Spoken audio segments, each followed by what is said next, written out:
Hey everyone, welcome to Watch Football. My name's Lockie, and this is our live watch along for Australia taking on Slovenia. Matildas' second game against Slovenia over in Perth. And the second game in charge for new head coach Joe Montemurro. A few changes to the lineup tonight for the Matildas from what we saw a few nights ago, and obviously a 3-0 win on Thursday. A result that was obviously, the result itself was very good for Australia. 3-0 win, the clean sheet. We will take that any day. But the performance itself wasn't necessarily the best. There was some sloppiness there, but of course, I think that's always going to come when you've got a new head coach taking over. It's going to take some time to implement the new system. So I think tonight we are looking out for, not only with these new players coming in and who's going to step up, with this new system, but for the system itself, we want to see it continue to develop and these players, as they get used to this system and this style of play. Hopefully it just gets even more smoother going forward. Hello, Mr. Electro, and hello, Butter. Good to see us. Good to see you here. Butter says, "This is New Zealand. What am I doing here?" Of course, Butter, our viewer from New Zealand, who always jumps in and says g'day. But hey, we appreciate you jumping in, Butter. So this game's going to kick off shortly. We've got the lineup here on the side. Mackenzie Arnold starting in goals. And we'll see what exact formation we will get from the Matildas. It should look something like this, but we will, of course, adjust it as the game goes on. Carpenter starts once again. Kennedy and Hunt expected to play their centre-back positions. Charlie Grant comes in. Jamila Rankin did start left-back, so I think we can expect Charlie Grant to be playing at left-back. And then Heatley, Cooney Cross coming in. She was rested for game one. Amy Sayer. We'll see whether Sayer plays out wide or through a central role. And then it could well be a front three of Torpy, Heyman, and Simpson as well. So, again, a bit of rotation. 6 changes to the Matildas lineup from game one. Marcus says, come back in September. Of course, Marcus, I assume you, of course, are referring to Australia's games against New Zealand. The Socceroos, of course, taking on New Zealand across 2 games in September, which we are very much looking forward to. When is kickoff, Mr. Electro? It should be any time now. Watching the broadcast on Paramount Plus, they're just showing some shots of the fans in the stadium. So kickoff should be getting underway very shortly. Leanne's back in a 2-0 win. Feel free to throw some predictions in the chat. The teams are in the tunnel right now, set to come out. A 2-0 win. Hey, if we can get another win and a clean sheet, if we can keep the clean sheets going, I think it's a good sign. So if we can do that, that would be great. Gaming with your boy Saban. Welcome, mate. Says, hello. Do you see a good future for the Matildas in players terms such as their youngsters? So like going forward, the young players. I think the future is very bright, and I think what we've seen. I think what Tom Samani did actually a really good job of over the past year now is bringing through a bunch of these younger players, or not just younger players, but players we haven't seen as much of. And something that I've been talking about a lot, I think, in the past couple of months now is I think Matilda's depth is looking really good, but they certainly are some fantastic young players who have just been making huge strides in the other women's competition and securing moves overseas. We think of Daniela Galich, who's another one of these young stars who are breaking through. Amy Say is still very young. I think certainly there is a bright future for the Matildas, and there is at the moment a good balance of experience and youth. You look at this lineup here. You still got obviously Michelle Heyman, who brings her experience. Alana Kennedy, one of Australia's most experienced centre backs, as the team enters the field at HBF Park, home of Perth Glory's A-League men's team. G'day Blinkers, good to see you here. Says, howdy all, happy to see KCC start.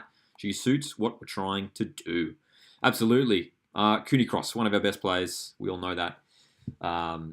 Absolute star. Cooney Cross playing her club football at Arsenal.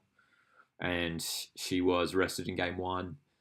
But she comes in, and again, we'll see exactly what the formation looks like. I think this is what we can expect on the side. You can see there. Sort of a 2 holding midfielders. Heatley may be sitting as sort of that lone holding midfielder, Cooney Cross. You just wonder whether maybe she'll play more of a box-to-box sort of midfield role. And then again, we'll see whether maybe it's Sayer off the left-hand side or through the middle. So yeah, a lot going on there. Great to see everyone here, though. Appreciate you guys tuning in. If you've got any questions regarding the Matildas or A-League, Socceroos, anything Australian football, this is our chance to discuss as we enjoy this friendly match tonight, Australia versus Slovenia. Butter asks, important question that will dictate the outcome of the match. What is your go-to Macca's order? I'll tell you what, I don't get Macca's that often these days. When I did years ago, it used to be a quarter pounder. Used to get a quarter pounder. 2K25, g'day, says, hey Lockie, Phil Kanka has been announced to sign with Western Sydney Wanderers with Alu Kawal announcements to Western Sydney Wanderers imminent. Where do you think Mikhail Docker will end up? Yes, a lot of movement, especially Wanderers, eh? Philip Kanka, as you say there, 2K, was confirmed just tonight, a couple of hours ago. Philip Kanka has returned to Western Sydney Wanderers from Newcastle Jets. And yes, I have seen this spoken about on the socials that it looks like Alu Kawal could be joining Wanderers. As a Mariners fan, it will be tough seeing Alu play for a rival A-League team. And yeah, look, the Docker thing's interesting. So for those who are unaware, I believe Docker, now it hasn't been officially announced, right? unless they've just announced it. That does sometimes happen when we're doing the live streams here. Sometimes like some huge like transfer news breaks, and you guys are the ones to bring it to my attention. So I'll tell you what, if any transfer news breaks over the next couple of hours, let us know. I don't think that we will get any breaking transfer news late on a Sunday evening. But Mikhail Docker, there was a deleted post. Now it was published, but then later deleted, saying that he was, departing Central Coast Mariners. That post has since been deleted. I believe it was only up for a short period of time. But it does look like maybe Mikhail Docker is departing Mariners. But again, nothing's official, so we'll see what happens with that. Mikhail Docker, as far as I'm aware, has 2 years remaining on his contract with Central Coast Mariners. His contract expires in 2027. So, there's a fee involved there or something. Leo Senna here in the chat says Sydney FC have no players left. They've made a couple signings, haven't they? Reece Ewley joining the Sky Blues. But, I'm sure we'll see plenty of transfer movement over the coming weeks as the Australia Cup is just around the corner. Marcus here, Sydney FC fan as well, saying, with Sydney looking at a striker and a centre-back, I reckon we could see some big seasons for Holman, Quintal, Lacey, and France next season, Marin France. Yep. Sydney could certainly look to those young guys going forward, which is, I think, would be a good strategy for Sydney FC. If to give more minutes to young guys, because it's been working for them in recent years. You just look at the youngsters who have secured moves overseas from Sydney FC in recent years. Obviously, Hayden Matthews and Segicic more recently, but Jake Goodwood, Reich, they've been producing some top players in Sydney. Blinker says the crowd looks a bit better than the midweek game. Yeah, I think, what was the crowd on... what was the crowd the other night, on Thursday night? It was like 8,000 or something. But yeah, it was a Thursday evening. But yeah, Sunday evening looks like it'll be a little bit bigger. And obviously 4 games for the Matildas in Western Australia. 2 games next week against Panama. So, which I like. It's a great chance. It's a great chance here for new head coach Joe Montemurro just to really, spend some quality time with the team, getting the tactics, down pat with the squad, and giving these, some players an opportunity. There's so many players who maybe we haven't seen for a few years, or been given their debuts. It's great to see. Matt in the chat, g'day Matt, says Sydney meant to be signing Paul Ocon Jr. as well. Yes, I remember seeing that. That's not official, but I remember seeing that talked about a few weeks back. Hey, yeah. Gaming with your boy Saban earlier asked, do you know when the Australia Cup round of 32 starts? I'm keen to know, as I'm excited to watch this year's. Yes, they did release some just like rough dates, didn't they? It's on the Australia Cup website. I'll try and quickly pull it up here. I think the Australia Cup round of 32 starts around mid-July, maybe like 19th of July, something like that. And it should go over a week or two, I think, the round of 32. So yeah, that's only a few weeks away. I'm sure we had the draw last week. We were live for the Australia Cup draw on Wednesday night. did a live reaction to that, which was a lot of fun. And we should get the confirmed fixture details, I'd expect, within the next week, I'd imagine. Thanks for that, Leia Center 233, confirming that. Australia Cup starts 19 July. Yeah, on the Australia Cup website, they have like a little table outlining like when the rough dates are for the Australia Cup. Matt asks, do you think Mark Jackson will stay on after will stay on with Mariners after Danny Schofield left? Yeah, I did hear about Danny Schofield leaving. I don't think Mariners themselves have said anything publicly about that, but I think Mark Jackson will stay on. I think he's got plans for the team going forward. Obviously, we haven't heard too much communication from the Mariners, so hopefully we do get something going forward. All right, this game about to kick off. Australia looking for another victory against Slovenia. Appreciate you guys tuning in. Make sure to hit the like button, support the channel here. We are all about trying to promote the beautiful game in Australia, trying to create a platform for us fans here to talk about it. HBF Park, decent crowd in attendance. Bit of a rotated squads. Keeping an eye on the lineup too. Is that Caitlin Torpey perhaps playing that central role, that attacking midfield position?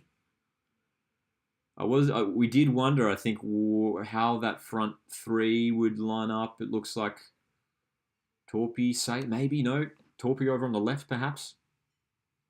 We may well see a bit of rotation in the front third for the Chili's. But it says, breaking news, Knicks still haven't signed a player nor a rumour to one. Well, dude, the A-League women's team have been making some huge moves. So I'm expecting big things in the A-League women's competition for Wellington next season. But yeah, the men's team's so quiet on that front, hey? And we know Wellington have got Perth Glory in the Australia Cup round of 32 in just a few weeks' time. They need to sign some players quick, hey? Otherwise, it's going to be an early exit in the cup for the Knicks. Caitlin Torpey on the left, looking to get something going forward for the Tillies. Amy Sayer in the box. Poor giveaway. So,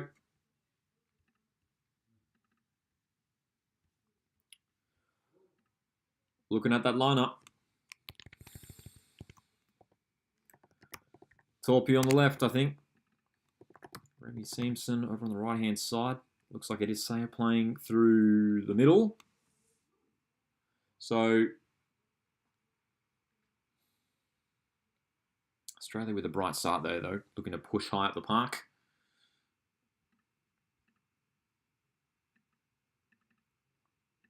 Matt dropping his prediction 4-2 to Australia. Leo Senna 2-3-3. Predicting 3-1 Australia. Yeah, look, I think in a friendly match like this, we'd love to see another clean sheet as well. I think if we can do that once again, that'd be great. Looks like there might be a bit of a reshuffle in the midfield as well. It looks like Alana Kennedy is playing defensive midfield, which is what we saw in the second half on Thursday. So Heatley at centre back alongside Claire Hunt and Alana Kennedy. So certainly a bit of a more experimentation as the ball comes in for Slovenia and the shot goes high over the bar. So certainly a bit of a reshuffle here for the Chili's. So Alana Kennedy looks like she is playing in midfield.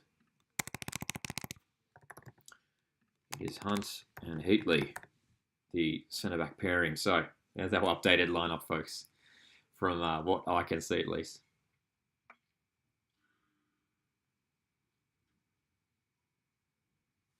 Leo Senna 2-3-3 says Ufuk Talay needs to go. Well, I mean, he's sticking around. We know that much. That was obviously a big talking point at the back end of last A-League men's season. Ufuk Talay, Sydney FC, just a disastrous campaign to miss out on finals with the squad that they did have. And soon after the season finished, they announced that Ufuk Talay was going to stick around for another year at least. Blinkus hides here saying Kennedy has been playing defensive midfield for her club side. See how it goes, I guess. Yeah, look, I think I don't mind it. as to put a more like stronger defensive player in midfield. I like having that security in defensive midfield there, just to cover the back four. As Amy Sayer finds a shot that goes wide. But yeah, I don't mind it. I mean, Winona Headley has been playing that role for the past year now too, here and there for the Tillies, playing in defensive midfield. But and that'll be handy for Joe Montemurro if he's got a few options there of players who can play that role, that defensive midfield player. Because sort of that midfield partnership for the Matildas in recent years has been Katrina Gorry and Kyra Cooney-Cross, and top midfield players.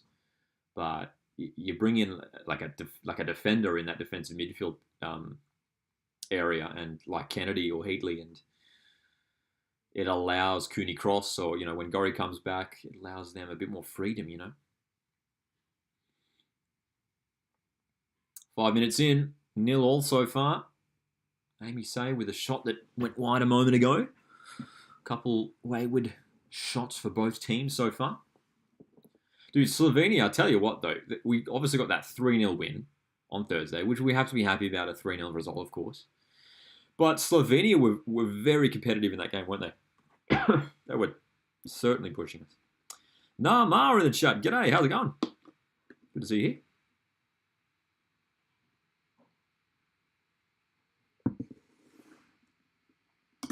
Leanne here in the live chat saying, just letting everyone know that Chelsea beat Benfica 4-1. Of course, I'm sure referring to the that was the Club World Cup, right?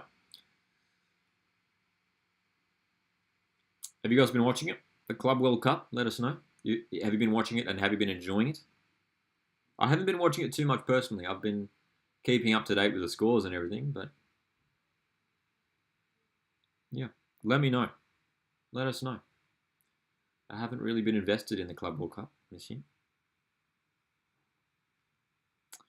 Leo Senator 233 asks, why did they choose Auckland City and not a better team for the Club World Cup? Well, as far as I'm aware, Auckland City were the champions of Oceania, right? Someone correct me if I'm mistaken. But it is a bit weird, isn't it? You got Auckland City competing in the Club World Cup, which of course they deserve to be there if they're the champions of Oceania.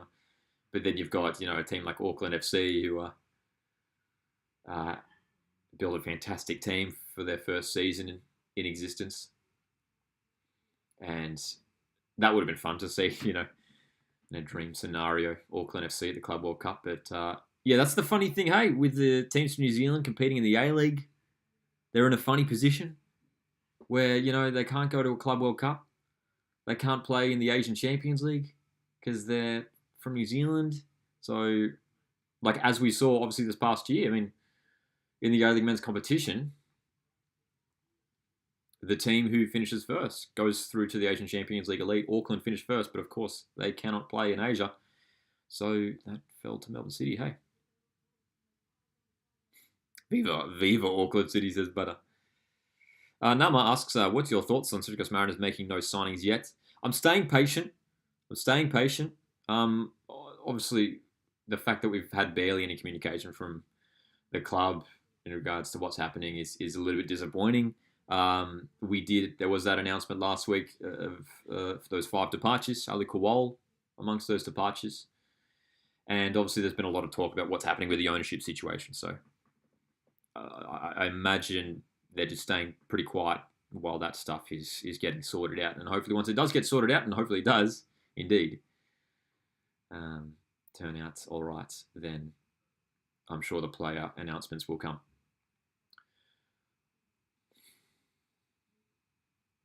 I'm liking the setup from the Tillies, man. You can see that front four looking dangerous. Amy Sayer playing that attacking midfield role. Seamson off the right, Torpy off the left. That's a good cross. A little bit too close to the keeper, though, from Seamson. But again, you can see those Seamson and Torpy, the wingers, pushing very high up. That's what we've seen from this new system under Montemurro lately. In his first couple of games.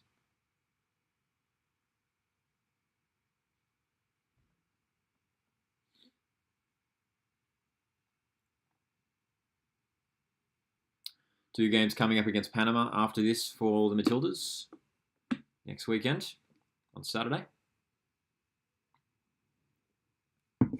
following Tuesday as well. And of course, some it's a bit of the squad's going to be mixed up a little bit for those Panama games. A number of new faces entering the squad next week. So a great opportunity for so many of these players. When a new head coach comes in, it's a great chance for some players who maybe haven't been getting too much of a look into to make a statement. We saw Emily Gilnick recalled to the squad, and she scored within a couple minutes on Thursday. Butter says, I think they should get Wellington Phoenix to play in the FIFA World Cup. In the Club World Cup, I assume you're talking about there, Butter. I hope there's some sort of solution that we can figure out for Auckland FC and Wellington Phoenix. The fact that they can't play in in the Oceania. What is the? I'm not even familiar with what the Oceania is. It just the Oceania Champions League? They can't play in that competition and they can't play in the Asian Champions League. Ball over the top here for Carpenter to chase. Plenty of space for the right back. Great chance here for the Tillies. Cleared away though. Ellie Carpenter, such a hard-working player. Wearing the captain's armband once again, I believe, tonight. Ellie Carpenter. Playing her club football in France. Marcus is noticing some new numbers for pre-season. Waturu Kamijo, Sydney FC with number 8. Who knows? Maybe that means a bigger role for Kamijo this season. G'day, Elijah. I'm doing well. Good to see you here, mate. It is the Oceania Champions League. Thanks, Butter. Appreciate it. Butter tuning in from New Zealand. Leia Center 233 says, all clubs fans should stay patient because most big signings come in August. That's right. It's still, look, with the Central Coast Mariners situation, I understand the frustration. And, I think we're all frustrated. We all want to know what's happening, especially with the ownership situation, because there's been a lot of rumours online in regards to what's happening there. But I'm optimistic that the situation is going to work out, and the signings will come. So I'm staying calm for now. It should be noted as well, Central Coast Mariners aren't in the Australia Cup for this year. They got knocked out in the playoffs in May. So, Central Coast Mariners, the men's team, don't have a competitive game until October. So there is no real rush for the Mariners to build a strong squad right away. I'd rather my team take their time to make the right moves. You know what I mean? 12 minutes in, 0-0. Not too many clear-cut opportunities just yet. Some wayward efforts. Blinker says Knicks and Auckland. We're talking about Wellington Phoenix and Auckland FC and where they could play in terms of continental football. Says they should play in the New Zealand Cup instead of the Australia Cup. Is there one? But here is watching from New Zealand. Is there a cup competition like the Australia Cup in New Zealand? I'm not sure. This is Oswatch football, not New Zealand Watch football, of course. But it says there is an Oceania professional league being made. Teams haven't been confirmed. Knicks and AFC want to enter their reserves, but OFC is saying they only want their first-team clubs. Interesting. Yeah, that'd be cool to see. That would be cool to see for Wellington and Auckland. All right. Blinker says we've looked a bit better with the ball. There's been a couple little nice passages of play going forward, hasn't there? Do you reckon, question coming in here, do you reckon that the Roar will have a good season this next upcoming season?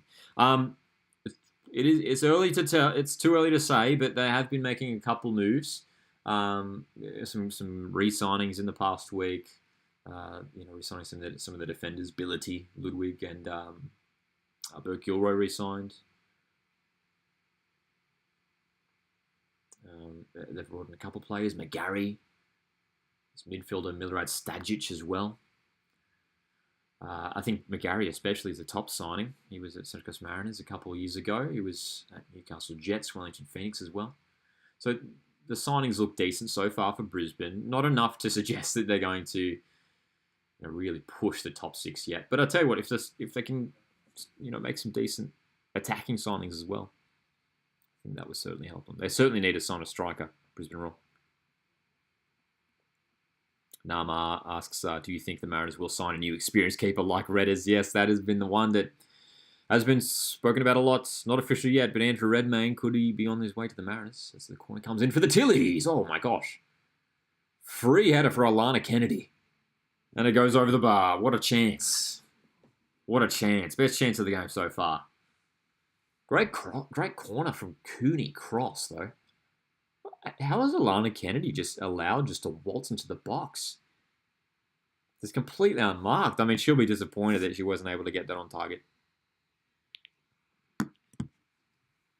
Huge opportunity for the Matildas, though. That was just the second shot for the game so far for Australia. Amy Sayer on the ball, swinging it in. The cross is decent towards Torpy, and her header flicks wide. Just to go back to Nama's question there. Look, I wouldn't mind Andrew Redmayne back at Mariners. Obviously, he was at the club many years ago now. It'd be great to have an experienced player like that in goals. We had Danny Vukovic a couple of years ago, and it was great having him there at the back. My only concern is that, what's the role then for Dylan Perech-Cullen? If Dylan Perech-Cullen is stuck on the bench, is that going to affect his development? I'm pretty happy. I'd be pretty happy if Dylan Perech-Cullen was Mariners' starting goalkeeper next season as well, because I thought he was all right last year. I thought he was very good, considering he was just 18 years of age and thrown straight into the A-League. So, but who knows? If Mariners are looking to bring in Redmayne, does that suggest that maybe there's interest for Perech-Cullen? So we'll see. We'll see what happens in that department. Good build-up play from the Matildas, moving the ball well. Cooney Cross involved. Ellie Carpenter providing an option out on the right. Amy Sayer heavily involved as well. Oh, that's good play. That's beautiful play. Carpenter in the box. Crossing. Heyman. Oh my gosh, what's going on? Can't get any proper contact on the ball so far. Beautiful passage of play there. And Michelle Heyman just couldn't get the contact.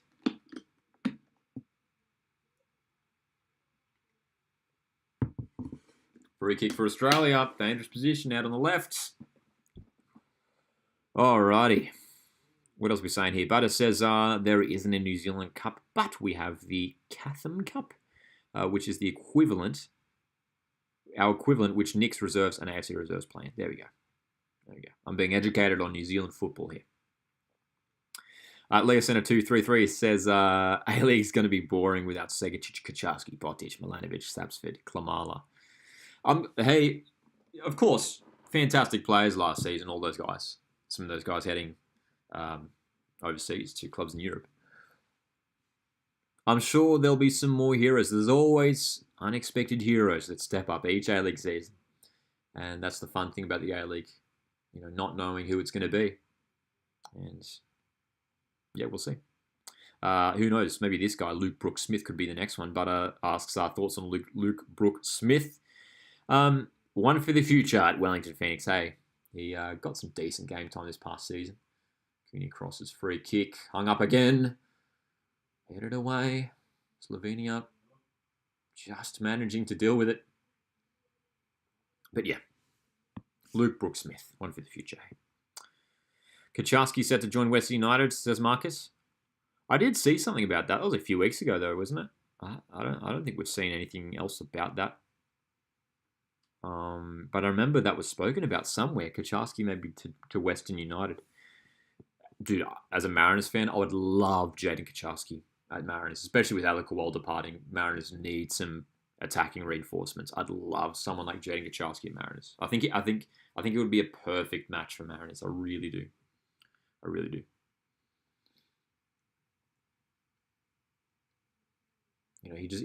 It's a shame that Kaczarski wasn't given more game time last season, hey? He was coming off the bench more often than starting.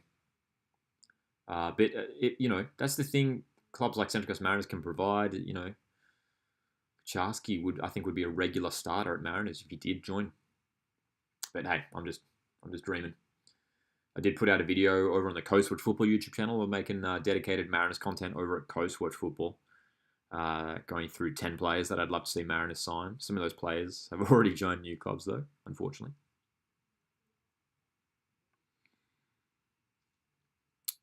Nathaniel Atkinson is my cousin, says Bro 2. There you go. Is that right? Nathaniel Atkinson. Great season for him. With Melbourne City obviously winning the championship, hey? Atkinson's one of these guys who I wonder whether we'll see make a return for the Socceroos over the next year, considering he was very solid for City over the past year.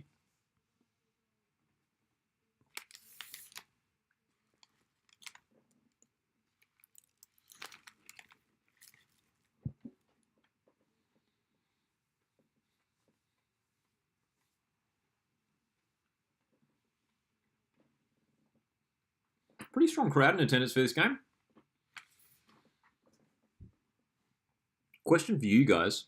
How much can someone do a quick Google search? How much does HBF Park hold? What's the capacity? I would have thought like maybe 25,000 or something around that. Can someone let us know what's the capacity of HBF Park?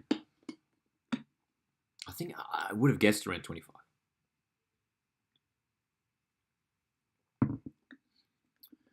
Well, Australia have really been on the front foot for the opening 20 minutes, still nil.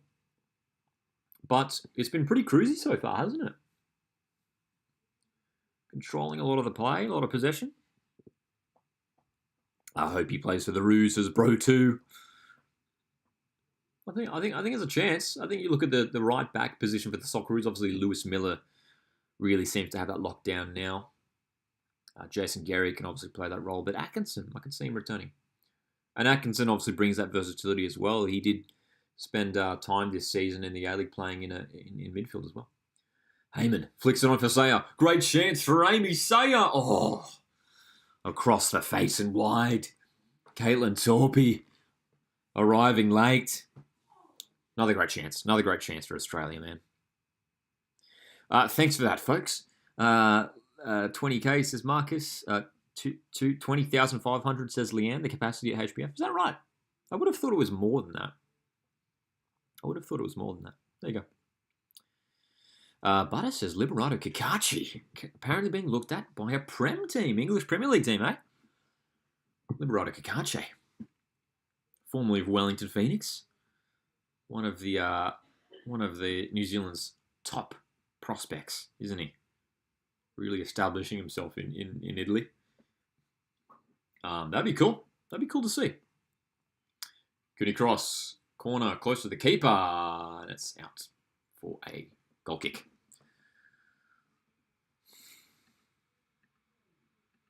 I think I agree with you there, Blinkers. There, saying Saya should back herself from there. Yeah, it looked like she could have gone for a shot. That was really nice. Heyman just little pass to open the doorway for Saya, and she should have gone for a strike. Hey, she should have gone for a strike. Teed it up for Torpy, and it was going to be difficult with the defenders closing in.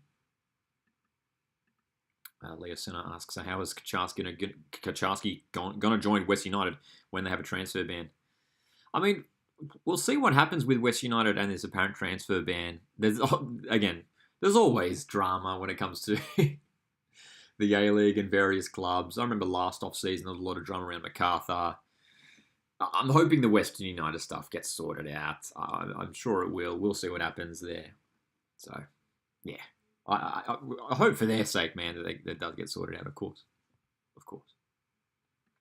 Appreciate you guys joining us here on a Sunday evening for what is our first live watch along in some time. We haven't done a live watch along since the A-League season, well, a few months ago now, really. But we are back. The live streams are back, folks. And if you want to support the channel here, what we're doing here, trying to promote Australian football, create a platform for the fans. You can hit the like button. You can also consider sending in a super chat. Oh, that's it. What a touch from Heyman. What a touch. Laid off to the right, surely. Sayers on the left. Heyman shoots. Oh, what a chance. What a chance. That was, dude, that was classic vintage Michelle Heyman there. Brilliant play. The forward pass from Cooney Cross, delightful. Dude, that touch to control it there from Heyman. Exquisite. And you could see what Heyman was thinking there, just like tossing up. She had Simpson off to the right. It was a little bit out maybe a little bit too wide. And then Say was arriving on the left. But I tell you what, Michelle Heyman, who's always scoring goals for fun for Canberra United in the A-League, she backed herself from there. And on another day, probably could have found the back of the net. But this is good so far. I mean, almost 25 minutes in. Australia 0, Slovenia 0. But positive signs. Slovenia haven't really had much of a chance. One wayward shot.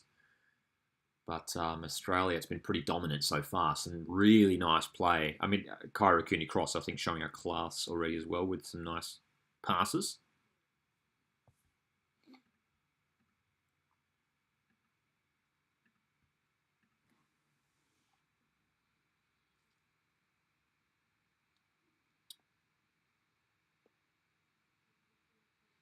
Again, you can see those wingers for Australia staying really high and wide on the pitch, providing that width. Today it's Simpson and Torpy.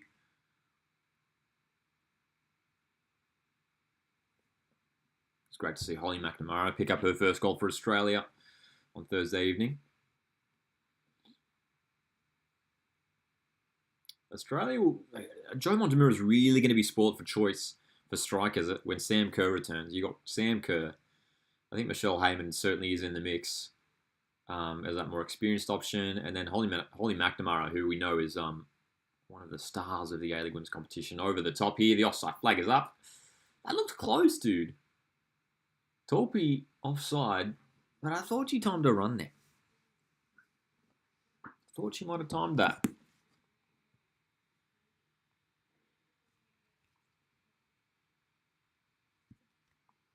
A few videos out this week on the channel.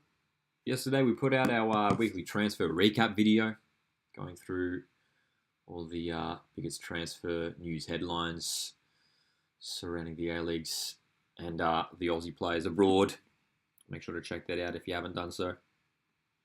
We've been doing that each week, trying to keep everyone updated. It's basically just a recap of all the transfer talk from across social media from the past week. So it's been fun to put those videos together, man.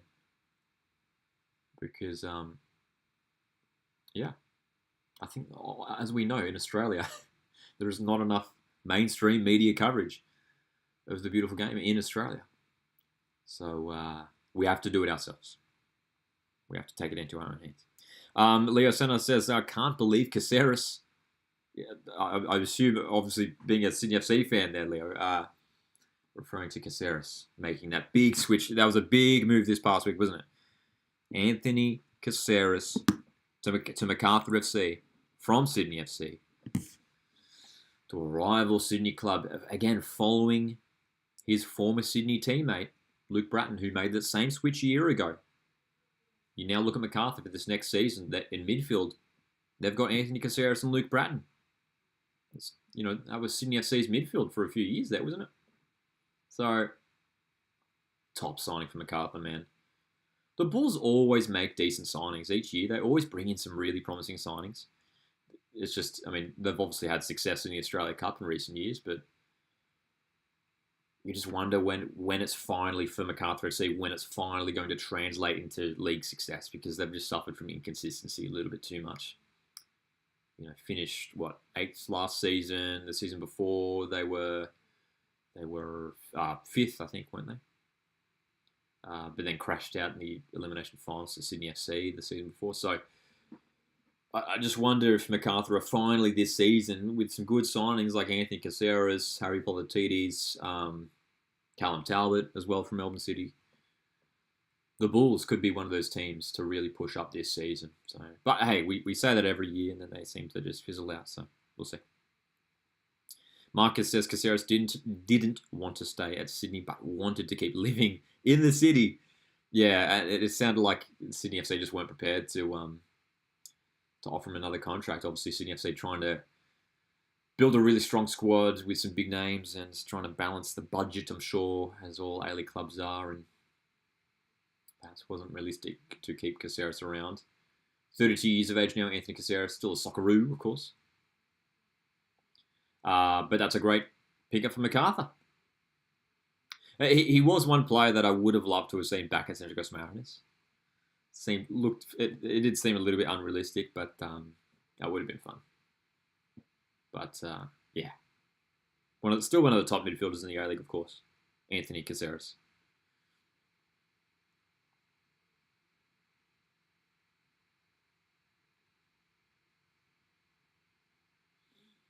Half an hour played at HBF Park in Perth, in front of a pretty healthy crowd.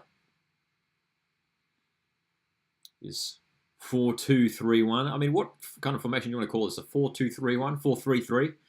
I almost want to call it a 4-3-3. You've got those wingers playing really high up the park as basically just wide forward players. Heyman through the middle. Simpson and Torpy in those wide positions have been dangerous. Amy Sayer has been very involved tonight playing that number 10 role.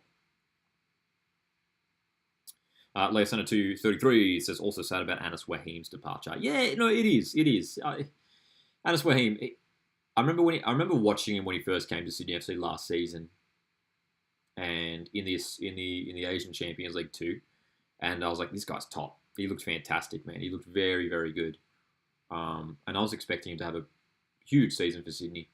I think he did suffer some injuries through the campaign, but yeah, just didn't quite make the impact that maybe he would have hoped for at the Sky Blues. And yeah, wasn't it a termination of his contract? Is that right? I think that's what Sydney FC said. Yeah.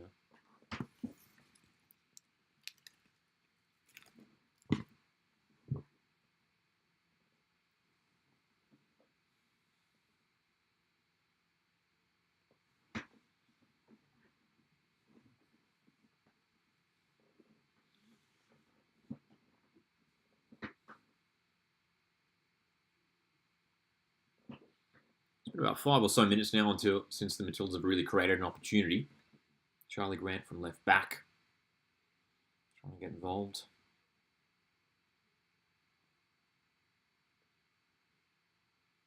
Structurally, it's looking good for the Matildas. I think again this new formation, this new system.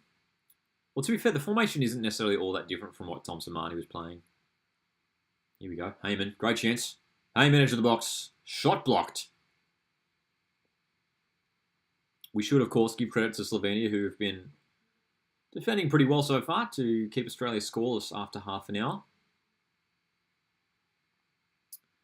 Back on Wahim, Leah sent on the live chat saying Wahim left for family reasons. Yes, he terminated the contract.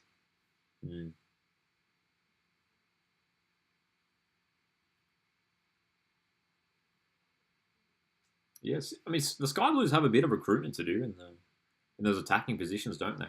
Klamala leaving, Wahim, Segicic. So yeah, they've got some work to do, Sky Blues. It's still so early on in the transfer window.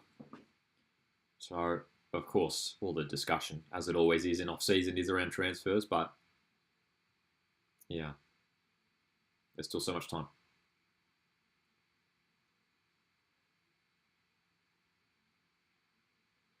It has been interesting though, seeing some teams really busy early on in the transfer window.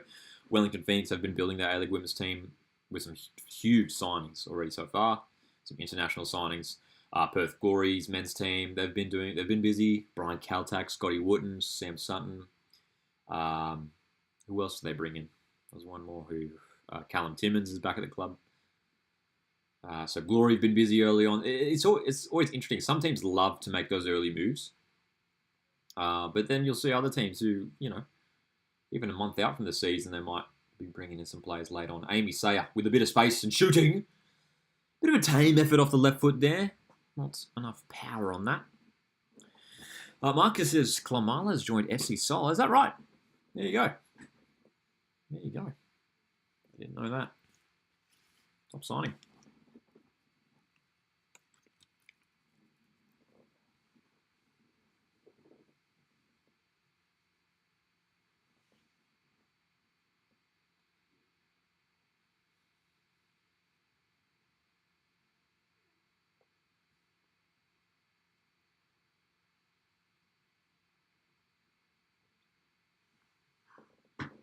of course, this really is the beginning of preparation now. If it wasn't already was, if we hadn't already entered it, sorry, the preparation for the Asian Cup next year. Huge tournament next year for Australia. Of course, our last major tournament at the Olympics was a huge disappointment. So the test is that tournament on home soil next year, man. Asian Cup, Australia.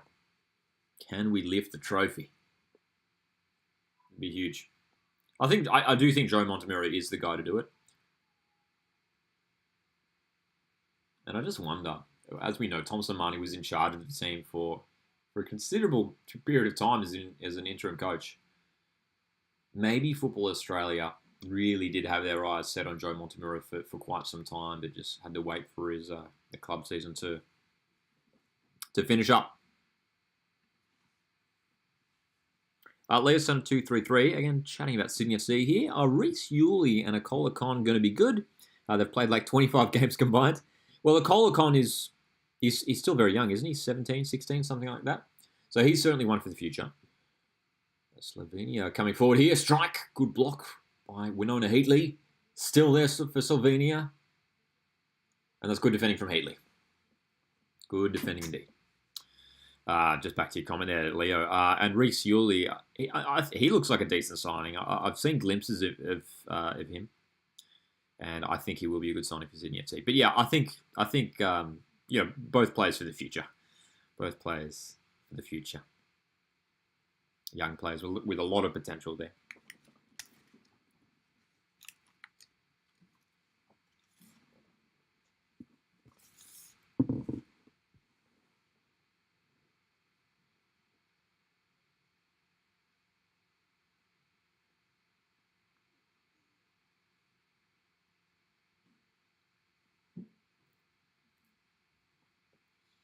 I think we really are. I spoke about it earlier tonight. That I'm feeling really good about the depth of this Matildas squad at the moment. When you look at the squad that was named for these 4 games in total, and what was like over 30 players or something. There's some really top players in that squad, man. The depth is looking really good, but at the same time, I don't really know what our strongest 11 is right now. There's some players who definitely have to be there. If I had to pick out some players who are like absolute locks for a starting 11, it's Ellie Carpenter. I think it's Cooney Cross, definitely. Obviously, if Sam Kerr's fit, she has to be starting, right? But aside from that, like, who else is really... Oh, Steph Catley, of course. There's a few that are escaping my mind. And then I feel like it's centre-back. I feel like Kennedy, Hunt, and now Heatley's playing there tonight. I feel like those 3 are pretty locked in for those centre-back positions. But aside from that, the attacking positions is really up for grabs, isn't it? It really is. G'day, Peter says, great to see Cooney Cross playing, says Peter. It is indeed. She was rested on Thursday and she's starting tonight and having a very good impact in the centre of the park.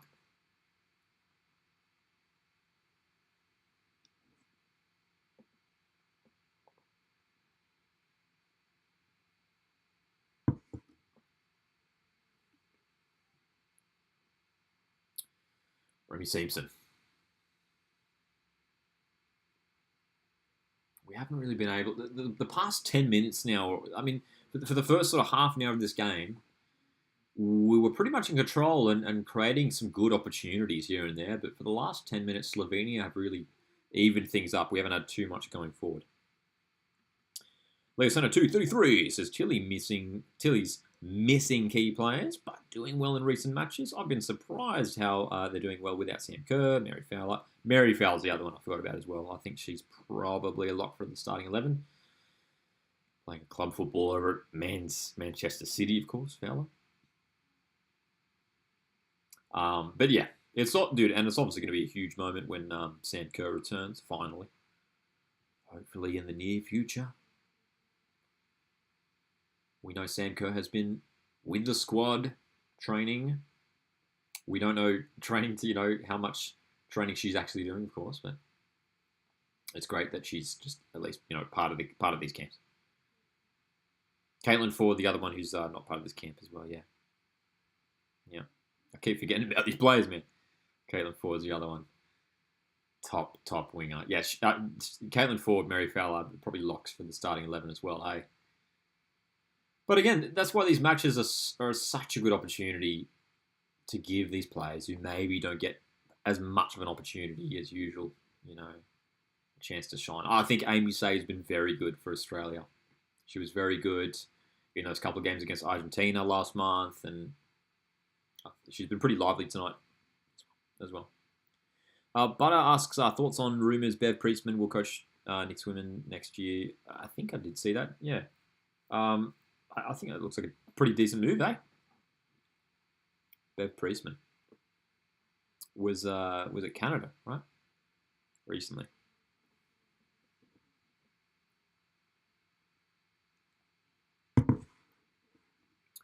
Peter asks, so is Sam still not fit? Yes, as far as we're aware, yeah.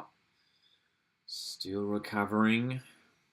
It's been a long time now. It's been a long time since we've seen Sam Kerr take the field for Australia. Hopefully, it's not too much longer. Leanne says, had a lot of chances, just haven't taken them. Yeah, I mean, the goal really should have come for Australia. Some great opportunities for Heyman, for Kennedy. Amy Say with a long-range effort. I mean, the chances have been there. They have been there. We just haven't been able to capitalise at this point.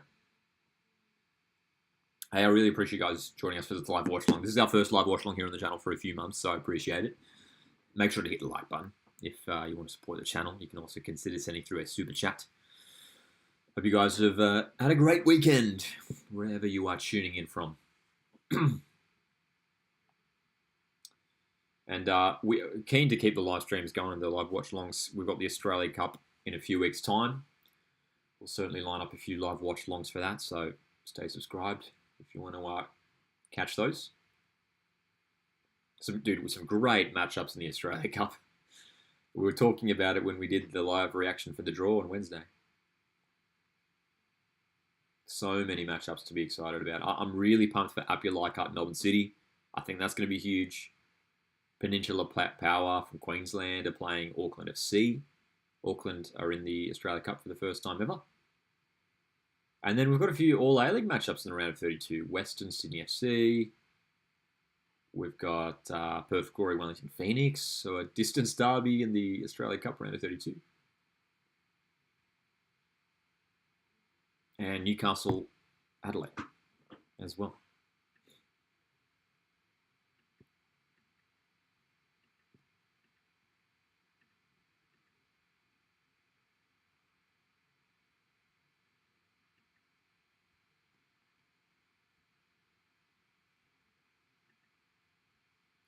Marcus says Nick's pulling out all the shots for the women's team, and then says let Barbarousis, Lord and Saviour, leave, and they are building a very inexperienced team for the men's side so far. Says Marcus. Yeah, very quiet on the men's front, but yeah, their women's team they've been bringing in some top signings. So I think we're expecting big things from Wellington Phoenix's side in the A-League women's competition this coming season. Peter says, I guess McNamara is being rested. Yeah, I think we're expecting a bit of rotation. So yeah, Heyman comes in from the start this time around, yeah. But it says Auckland fans are trying to take the distance derby away from us, the Knicks. Well, isn't that right? I remember we talked about this on a live stream ages ago, like a few months back. We were talking about the distance between Perth and Auckland and Wellington, and didn't someone tell us? We figured out that Perth to Auckland is indeed further, and debating whether that should now become the distance derby. I think that maybe they should just both be distance derbies, Of course, Perth Glory, Wellington Phoenix will always be the original distance derby. But hey, Auckland to Perth Glory may well be the longest trip in the A-League now. Half-time on the horizon, folks. 0-0 between Australia and Slovenia. It's been good. It's been good. It hasn't been terrible. That's for sure. This is a good play. Again, just comes a little bit unstuck. Like the little passages of play through the middle have been nice. There's been some really good moments. Just missing the goal. Just missing the quality on that final ball. Just missing maybe a little bit. That cross from Charlie Grant a moment ago, just going a little bit too far. Kennedy. Heyman. Kennedy's going forward. Look at this. Alana Kennedy shoots. Don't mind it. Don't mind it. Nice little play there. I mean, Alana Kennedy, she's playing in midfield. She wants to take that opportunity. She's got that opportunity. If you're just tuning in, Alana Kennedy. So used to seeing her playing at centre-back for the Matildas. Tonight, starting in defensive midfield. 1 minute. Oh, Slovenia are away, but the flag is up. The camera suddenly cut. The camera cut to the action, and Slovenia were almost in behind.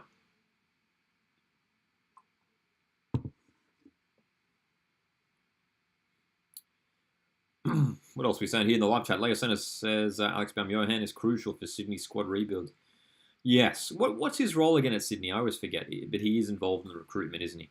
I always forget what his actual title is. But yeah, it looks like he's been pretty crucial to Sydney's recruitment in recent years. That's his job, isn't it? Which is cool to see, you know, a former player from overseas coming to Australia and, you know, sticking around in a role that's obviously off the pitch.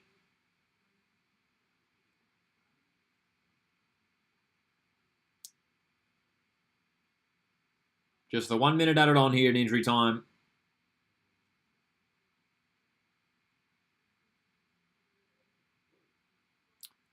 We got, I think we got like 6 substitutes or something in game 1, so we may well see another string of substitutes in the second half.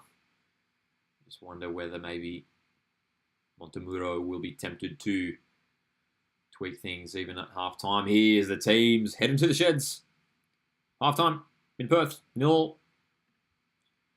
Look, promising signs, that's for sure. I think it's probably an improvement from Thursday. I think we can say that. The general play has been all right. And structurally, defensively, overall very solid. Just got to find some of that quality on the final ball, and the goals will come, but it is indeed Australia 0, Slovenia 0. Linkus has played okay, just no goal yet. Thanks for that, Marcus. Alex Baum-Johan, head of play management. There we go.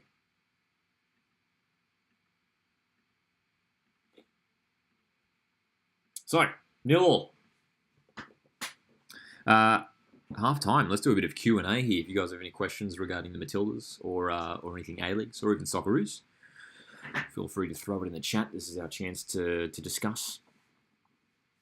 We're on the precipice of competitive football returning for A-League teams. Well, I'll tell you what. Next month is going to be busy. We are about to enter July in a couple of days' time. And it's busy. Not only do we have the Australia Cup in a couple of weeks' time, but Wrexham, of course. Wrexham are heading to Australia and New Zealand. Wrexham taking on Sydney FC, Melbourne Victory, Wellington Phoenix in July. So that's a bit of action for us as well to see how those A-League teams are tracking. That's what we're certainly keen to see. So there is certainly plenty of football coming next month in regards to our A-League teams at least. Have you guys been watching much NPL as well? There's, of course, the NPL competition is going very strong at the moment. I was watching my Central Coast Mariners in the NPL earlier this afternoon, picking up another big win. Marcus says, Alex Paulson, I reckon he has a chance to be Bournemouth's starting goalkeeper in the Prem. I mean, wouldn't that be awesome to see as just like a guy who was playing in the A-League for the last couple of years to be a starter in the Premier League? That would be fun. That would be fun. I mean, who are Bournemouth's goalkeepers right now? I'm going to do a quick search here as well. But feel free, you guys can throw it in the chat. What's Bournemouth's goalkeeper situation at the moment? Bournemouth squad. Like, who have they got? Who have they got? I'm going to look it up on Transfer Market. But as far as whether Paulson could make a start, like be a starting goalkeeper for Bournemouth in the Premier League. I mean, that would be, again, just so cool to see. But is it actually a realistic chance of happening? Peter says, watching from Athens. There you go, Peter. Thanks for tuning in from Athens. Hope all is well. Says, enjoy the rest of the game. Back to work. Cheers. Thanks for tuning in, Peter. Appreciate it. Leo Center says, Alex Paulson versus Haaland. Yeah, wouldn't that be fun? I'm doing a quick search here on Transfer Market. Can't see anything for this season. But I want to know, you guys can let me know, what's the current goalkeeper situation at Bournemouth? Who are their goalkeepers at the moment? Because who knows? Maybe there is an opportunity for Alex Paulson. Look, I think he's good enough. I think he's got the potential. Look, I mean, I think he's good enough now, but he certainly does have the potential to be a starting goalkeeper in the English Premier League. Alex Paulson has easily been the best goalkeeper in the A-League for the past couple of years. Like, easily. I think we can all say that confidently. And that's not always the case. Usually it's pretty tight. Look, there's plenty of fantastic goalkeepers this past season. Patrick Beach was great, Philip Curto as always, but yeah, man, Alex Paulson has been one of the top players in recent years, and in the A-League. And we don't often say that about goalkeepers, highlighting goalkeepers, but yeah, he's been so good. There you go, as Butter says here, saying we play Norway national team, so Paulson versus Haaland may happen sooner than you think. Butter says, I don't like Alex Paulson, but I assume that's because being a Wellington Phoenix fan. Alex Paulson, of course, made that dramatic switch from Wellington to Auckland via Bournemouth, of course.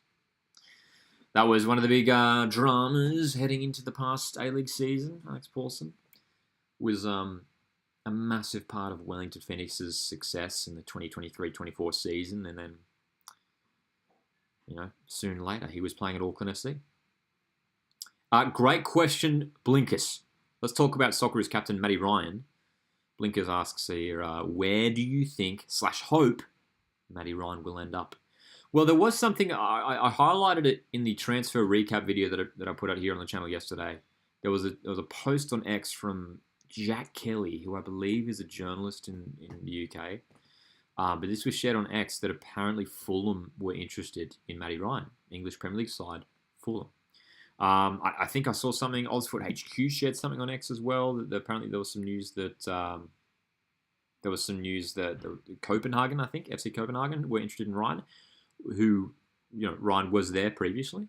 So I feel like, in terms of where do I think he will go, I wouldn't be surprised if he went to one of his former clubs like FC Copenhagen. Look, whether he goes to Fulham, I mean, if he goes to Fulham, is he guaranteed a starting spot? It's a really interesting thing for transfers for our Aussie stars right now who are making these big transfer moves. They've got to be making moves where they're playing regularly, because the World Cup is in a year's time. Australia are going to the 2026 World Cup, and the squad, it's going to be so competitive for places, man. It already is.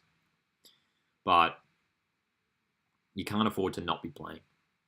And, there is a chance if Matty Ryan isn't playing, that Joe Gauci comes in again. Don't forget, Tony Popovich, Socceroos coach, his first game in charge back in October in Adelaide against China, he started Joe Gauci, right?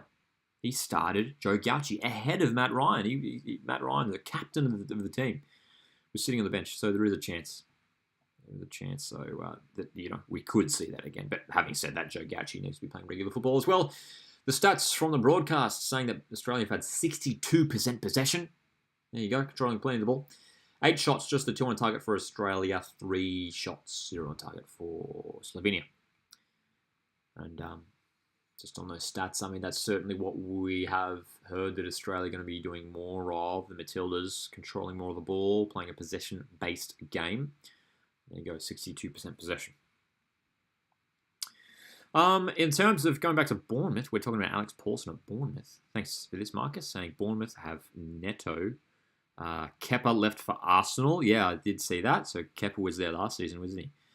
Neto, Brazilian goalkeeper, right? If I'm not mistaken. Is that really the only competition that Paulson would have? I mean, maybe Paulson could be, on the bench in the Premier League this season. That'd be cool. I mean, even that would be cool. Who knows? We could see maybe Paulson getting a run in maybe the cup competitions for Bournemouth as their second choice goalkeeper. Butter says before Paulson went to Bournemouth, Knicks also had offers from Liverpool, Chelsea, and Juve. I mean, I'll tell you what, that wouldn't surprise me, considering how young. How old is Alex Paulson now? He's still pretty young, right? Like, considering how well he was performing for Wellington, and how old he is. He turned next week. Alex Paulson turns 23.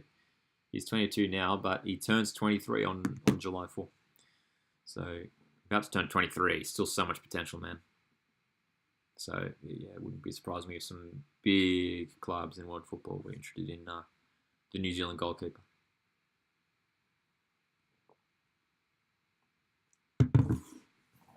We've got a couple throwback Australia jerseys behind us today on our little backdrop. I think these jerseys are the 2006, right? Around that time. If I'm not mistaken. I'm no kit expert. I know there's a lot of football fans who are kit enthusiasts. So if anyone knows where exactly these jerseys are from, what sort of era, let us know. I think that's 2006, right? World Cup for Australia. I believe so.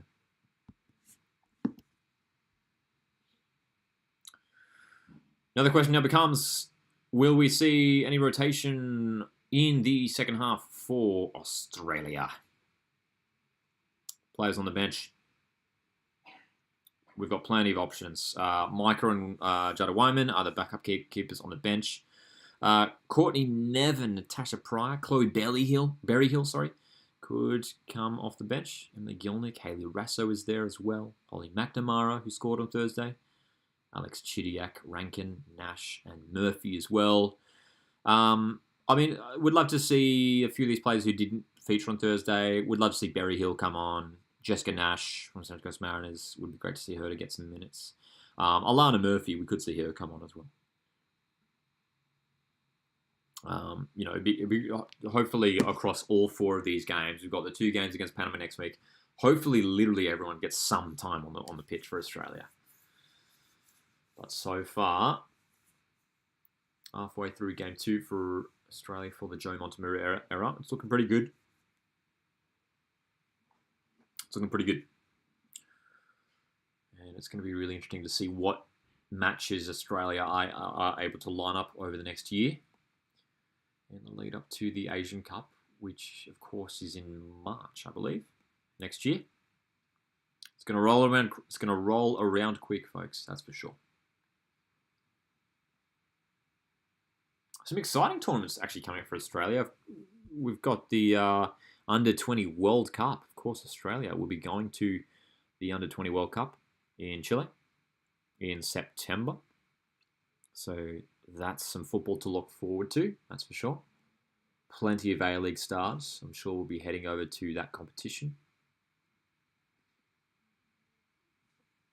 And then the A-League, which that's always the thing. I mean, we always wonder when we're going to get the A-League fixture release.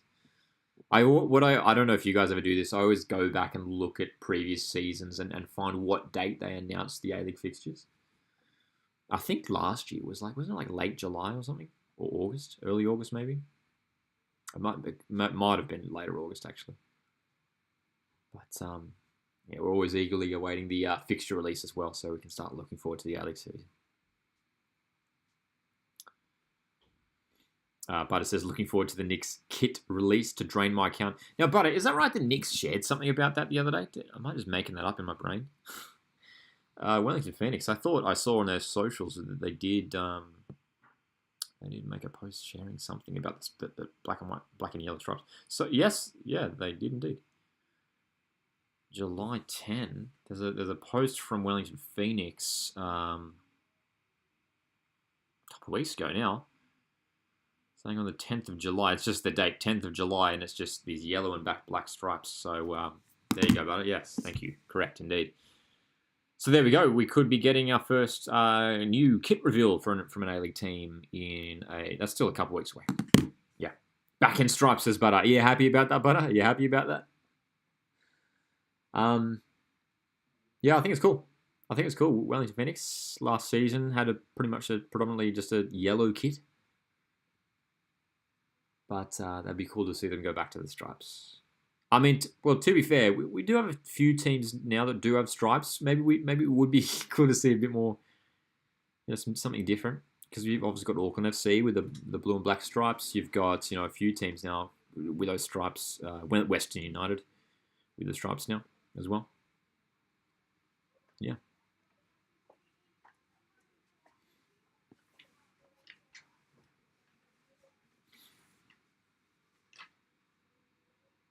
Stripes, good old reliable, but we love them, says Butter. That's right.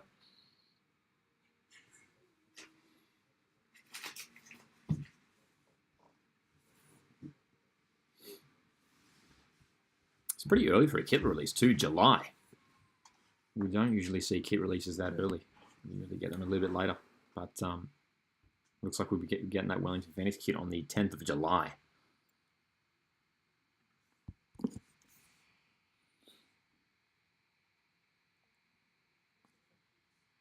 Second half getting underway in a matter of minutes. Keep an eye on the subs bench.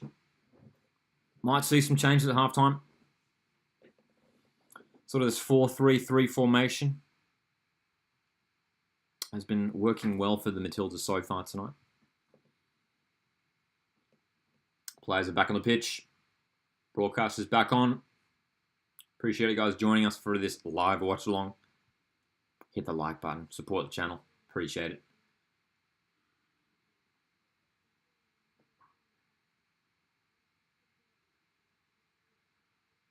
But it says, good because we took too long to release our kits last season that they got leaked. That's right. I remember that, Butter. Yes. There you go. So Wellington wasting no time with their kit release. Second half is underway.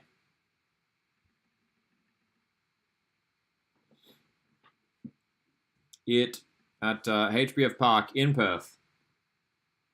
Australia 0, Slovenia 0.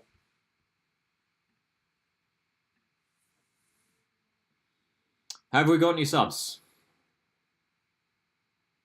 Have we got any subs? I think the answer might be yes. Caitlin Torpey, is she over at left back now?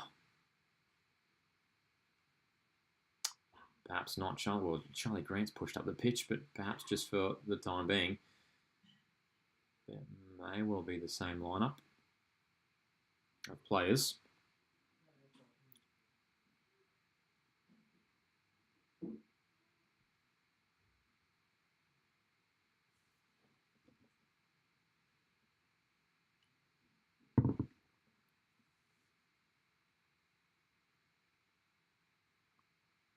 Joe Montemurro, watching on with great intent.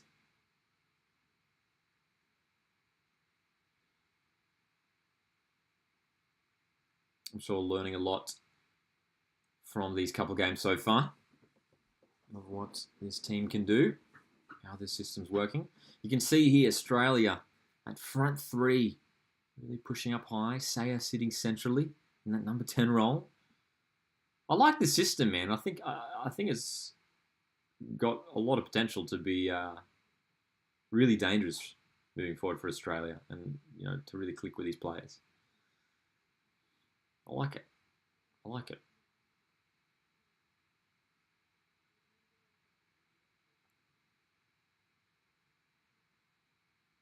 Lana Kennedy has been enjoying a midfield role tonight, as she did in the second half on Thursday. So maybe we'll see that a little bit more from Kennedy going forward. Winona Heatley can play that position as well. But that's the interesting thing. If you've got Heatley and Kennedy now playing that defensive midfield role, that makes all those midfielders that we have, it's going to be much more competitive. Because you've got some defenders still in their position.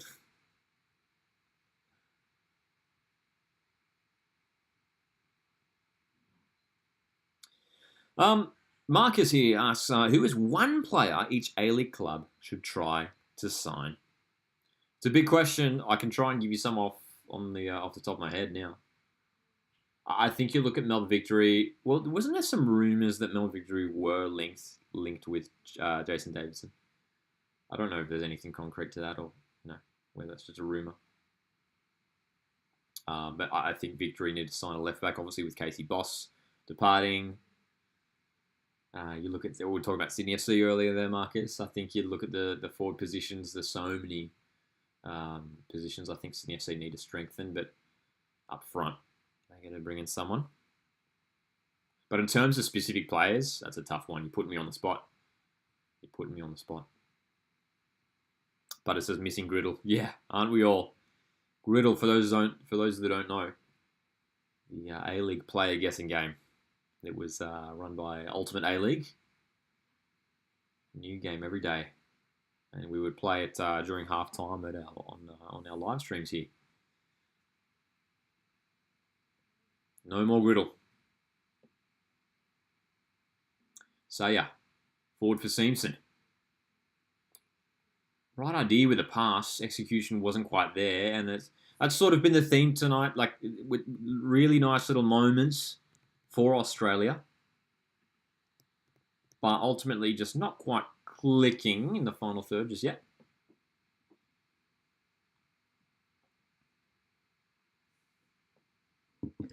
Some top players there, some top players in that front third. Simpson, Torpy, Sayer, Heyman. Oh, here we go. This is good. Carpenter's in behind. Heyman. There we go. Great finish. Michelle Heyman. 1-0 for Australia. Nice indeed, Blinkus. That was it, man. I mean, we saw that kind of play quite a lot in the first half. Carpenter in behind, and this time it does work out. Michelle Heyman, great finish. Great finish. She had some fantastic opportunities in the first half. But you can see Australia winning the ball high up the park. Remy Simpson, nicely weighted pass. And look at that. I mean, that's just the experience of Michelle Heyman. It's to drop back into space. Ellie Carpenter, again, top player with the deliveries. Looked up, saw Heyman dropping back. And that's a nice finish, because I tell you what, I mean, great work from Carpenter to pick out Heyman, but the delivery itself was probably a little bit difficult for Heyman because it was a little bit too high.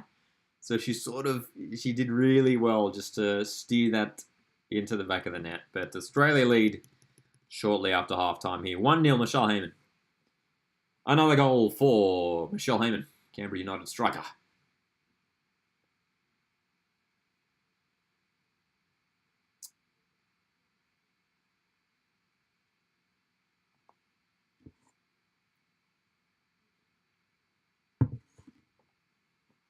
Here we go. Australia on the front foot again. Simpson. Again, the pass just not quite accurate enough. How good. Australia in front. And dude, if we can maintain this, if we can keep a clean sheet, this is a very good start for Joe Montemurro.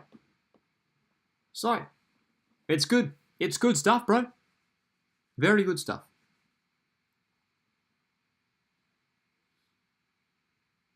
Slovenia. Oh, they're in behind here. Great chance for Slovenia. Best chance of the game for them. Mackenzie Arnold is behind it, though. The shot, to be fair, was straight at her, but Arnold came out, closed down the angles, but just broke away there a little bit too easily, Slovenia. Marcus, thanks for joining us tonight, Marcus. Appreciate it, man. Says, I think one exit that has gone under the radar is Jake Holman.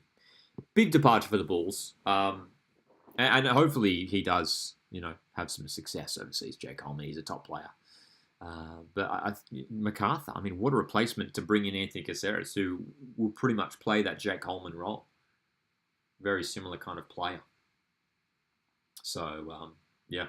The Bulls have wasted no time finding a replacement for Jake Holman. But yeah, it is a big departure, Marcus, that's for sure. Another player for the future, Jakey Holman, who was a key player at the Bulls for since their existence, right? Jake Holman. He's been a key player for them.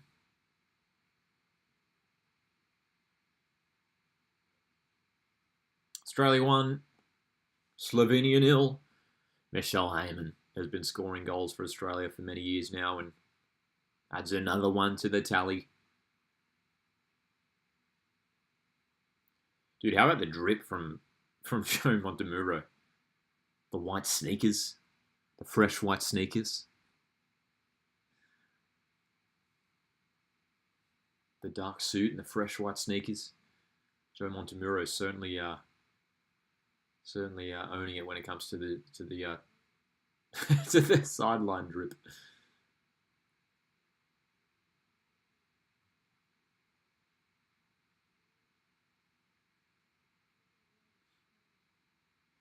Can't go wrong with white sneakers though, hey.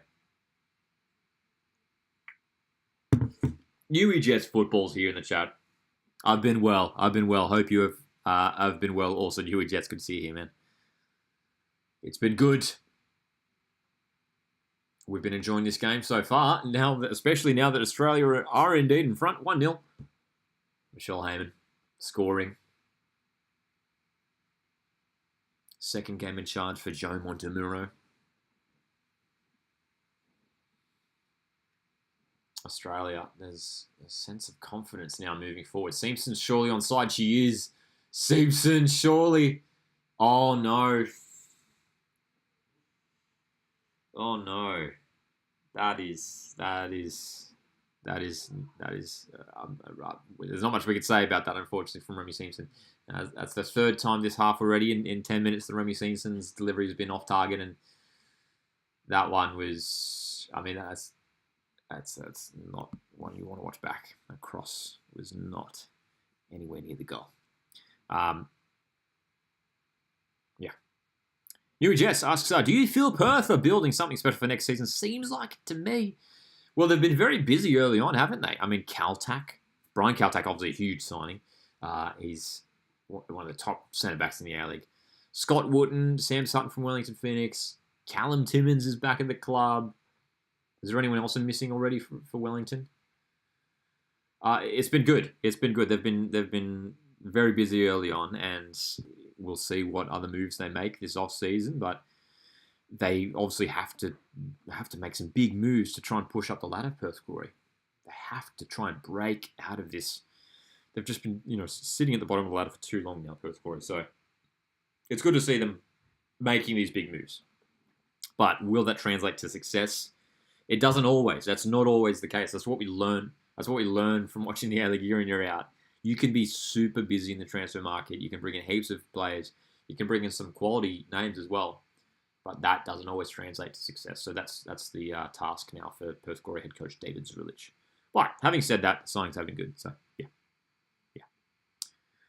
A long-range effort from Slovenia. Comfortably into the arms of Mackenzie Arnold.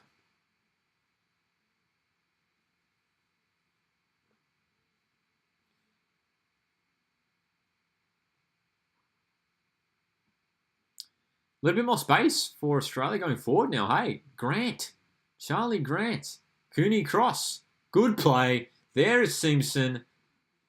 That's a crucial sliding challenge. But again, really nice play. Perhaps Australia taking the lead has forced Slovenia to try and maybe push up a little bit more to chase one back.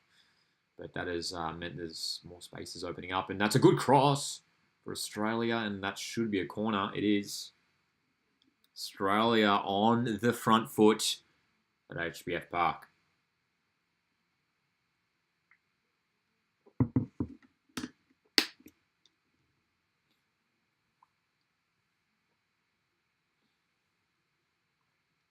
Remy Simpson very much involved off that right wing so far in the second half. Planning on getting to any Australia Cup matches? Yeah, definitely. Obviously, very sad to not have my own Centre Coast Mariners in the competition this year. But, we'll definitely try to get to some matches and we'll try and certainly line up some live watch-alongs for some matches. But, yeah, very much looking forward to the Australia Cup round of 32 we were talking about earlier, some great matchups. Apia Leichhardt, Melbourne City will be great. Distance derby, Perth Glory, Wellington. You've got Auckland FC in their first of Australia Cup against Peninsula Power. So there's great games everywhere you look in the Australia Cup round of 32. So that should be fun. Hey, that should be fun. Question for you guys: which Australia Cup matchup are you most looking forward to? Because there's a lot to choose from. Which matchup are you most looking forward to?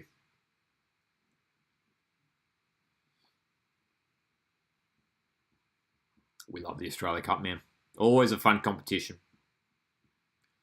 Chance for the non-A-League teams, NPL teams, to really test themselves against A-League opposition.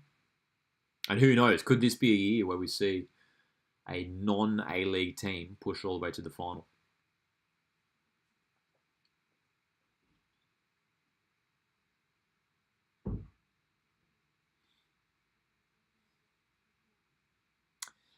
New Jet says, you need to bring back more matchday vlogs, man. I still remember your first one. Yes. Oh man, that's been there's some from a few years ago that are always fun to watch. Yeah, we may well have to. I'm definitely keen to bring them back. It has been some time, but the matchday vlogs are always fun, and I'm sure. Yeah, I always enjoy watching them, and I'm sure you guys do too as well.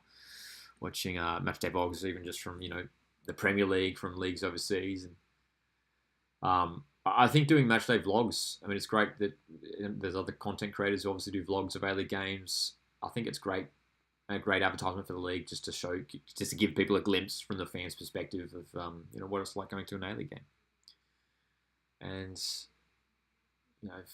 people watching vlogs on YouTube. Who knows? That could convince them. That could be a gateway into them going to an A-League game and maybe getting a membership or something. So yeah, vlogs are a good way to I think grow the competition.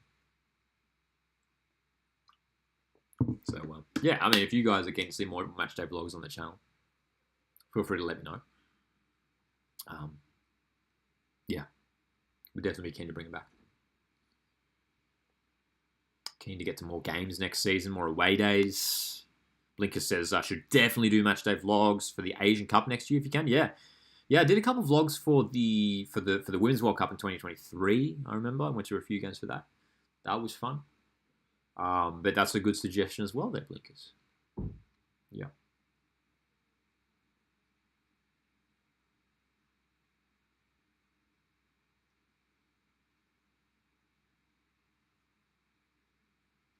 "60 minutes. An hour of football has been played in Perth between Australia and Slovenia. 1-goal lead for the Matildas, courtesy of Michelle Heyman. As we are watching this game, this second match in charge for Joe Montemurro, who, from what we see, is pretty much always on his feet on the sideline here, very involved in what's happening in this game. I'll tell you what, dude, I think we may well have seen a real tweak in play here. Charlie Grant seems to be playing as a left winger now. Grant now to Torpy. Just can't keep it in. Hey, Tarnley, good to see you here. Hope you're doing well. Says, welcome back. I hope you do more live watch-alongs. Thanks, Tarnley. We definitely are planning to bring back the watch-alongs. We've got the Australia Cup coming up next month, so we're certainly going to line some up for that. What are the stadiums for the Asian Cup? I can't remember off the top of my head. I remember there's Gold Coast, there's Sydney, Perth, right? Someone let us know. Someone in the live chat, drop what are the stadiums for the Asian Cup, because I always forget as well. Because I believe there's no Melbourne, right? There's no Melbourne stadiums for the Asian Cup, which is a bit of a surprise.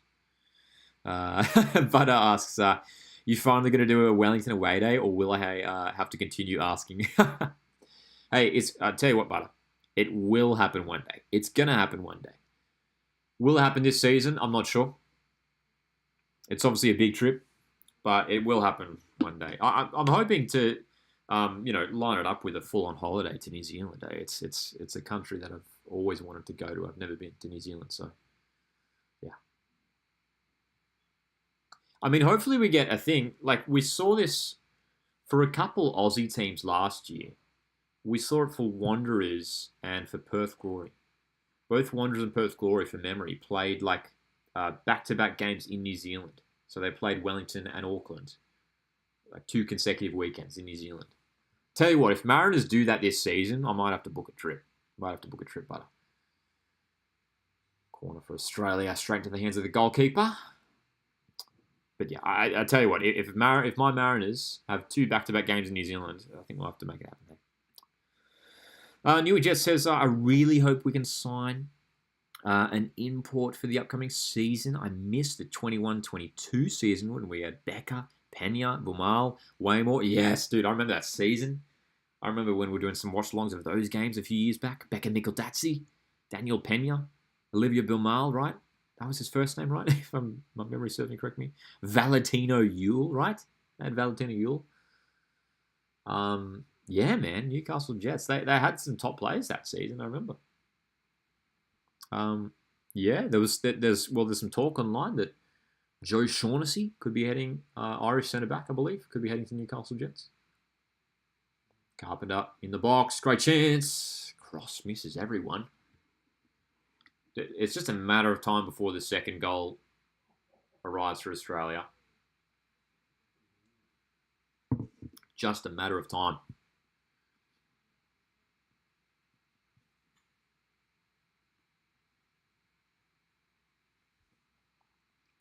G'day, Average. Good to see you here. It says, hey, mate, what are the best A-League stadiums that you have been to? Good question.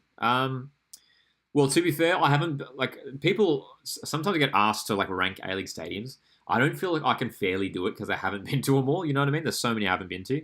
I, believe it or not, like, people get surprised when I say this, but I haven't been out of the state for an A-League game. I have been to ACT, but I've only been in New South Wales for A-League games. This season, hoping to do some interstate trips. But in terms of best, I mean, being a Mariners fan, I'm going to say Industry Group Stadium. I do love Allianz Stadium, and I do love Combank Stadium. I think both those stadiums actually are really nice. And so those are definitely up there as well. I'd probably go Allianz Stadium next after the home of the Mariners, and then Combank. And then after that, I'd probably say McDonald Jones Stadium in Newcastle, and then Campbelltown Stadium. And there's a bunch of other stadiums I've been to as well, but those are the main ones. Do you think Popovich will do a full squad rotation for the Socceroos friendly preparations for the World Cup? I think, hopefully, like I don't want to see like a huge rotation where he just plays a completely like second string squad, but hopefully we do see some different names in there, because while we do want to be giving some opportunities to other players, at the same time for the Socceroos we want to make sure that we are, you know what I'm trying to say, like got our strongest team gelling together and playing well in the lead up to the World Cup. Yes, it is a long time away, but still we want to be really developing our top team. What else are we saying here?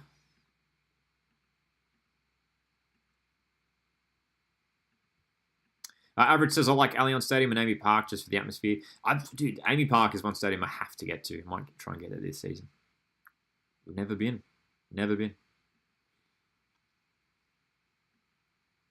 Tay Burns says, I've been to every stadium. There you go. And the only one more than 30% full was Auckland. Dude, I mean, Auckland away day looks like it'd be a lot of fun, obviously, just for the atmosphere. I mean, Auckland FC, as we have seen, bring a fantastic atmosphere to their games. We had a change for the Tillies just a moment ago as well. Couple changes. McNamara on. McNamara on and Rasso on.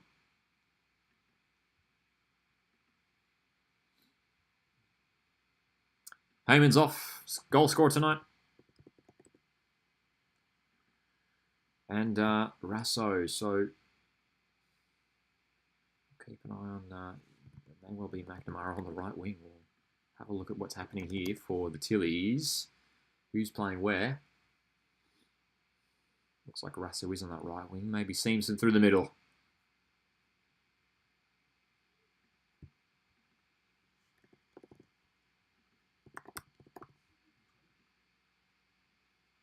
does look like it's the case. Dude, what position? I've been trying for this whole second half. I've been trying to figure out what position is Charlie Grant playing, because I mean she was at left back for the first half, right? But in the second half, she's like everywhere. She's been everywhere.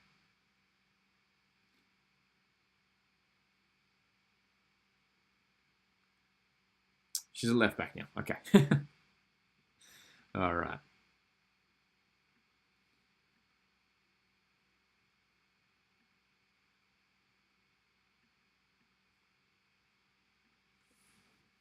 So, just over 20 minutes to go. A couple changes for Australia. Brasso on, McNamara on in the wide position. Seamson has moved to a central striking role.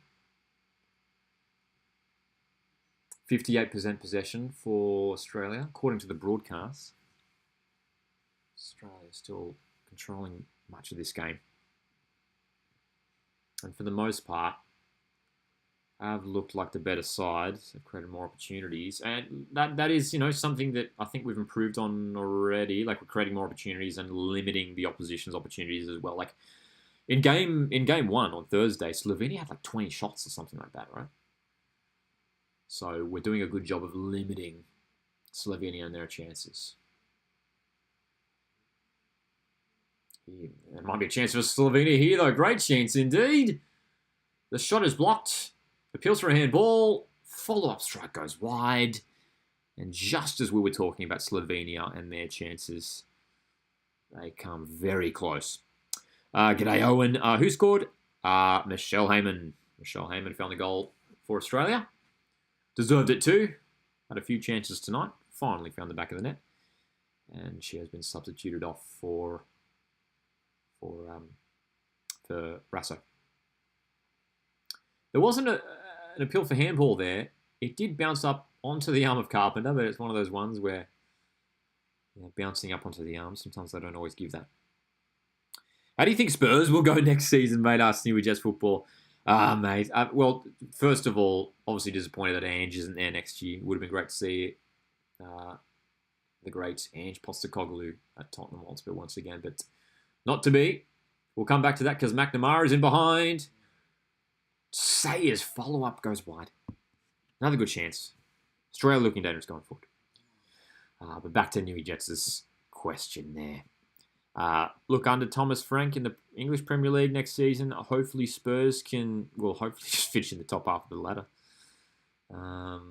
I'd like to think they can push for at least the top five, if they can push for top five. Having said that, we know Tottenham are in the Champions League this season as well. Tarnley says, I was annoyed Ange got sacked. Yeah, dude, I think collectively all Australians are just really frustrated about what happened there. Such a roller coaster, wasn't it?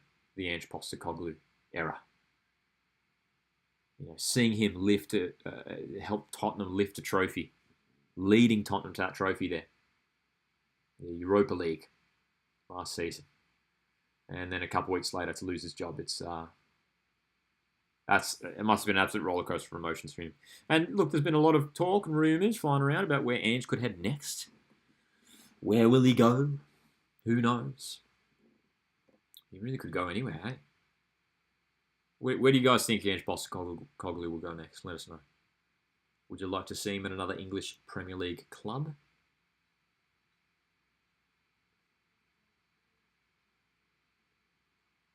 Owen says Ange should not have been sacked. But I can see why he was, and I think Frank will do well with Spurs. Yeah, I think he will. I think he will do all right as well. But yeah, man, I mean, wouldn't it have been fun just to see Ange a third season in charge, what he could have done? Like, the players seemed on board. They could have brought in a few more decent players. Like, obviously the league season last year was really poor for Tottenham, but trophy, man. They won a trophy. Yeah. But it says assistant manager at Knicks is currently available. Slovenia on the attack. Down the left. Cutting infield. Tilly scrambling back in defence. Still on. Claire Hunt with the block. Australia's two centre-backs, Hunt and Heatley, have been solid tonight, haven't they? They have been good. He will have a season break, says Marcus, referring to Ange. So you reckon, as in, take a break for the whole season? I could see that happening, yeah. Yeah, I could. After what was such a crazy, turbulent time. Roller coaster of a time at Tottenham.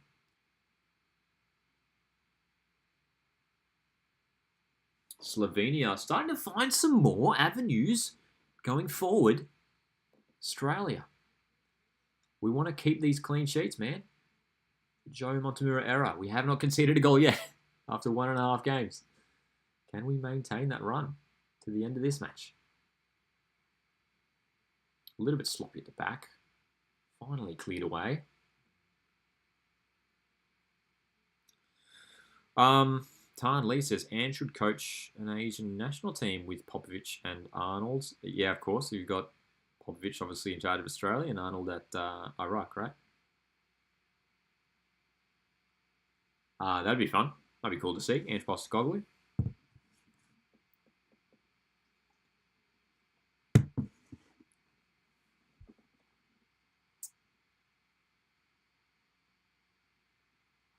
Yes, indeed, real world.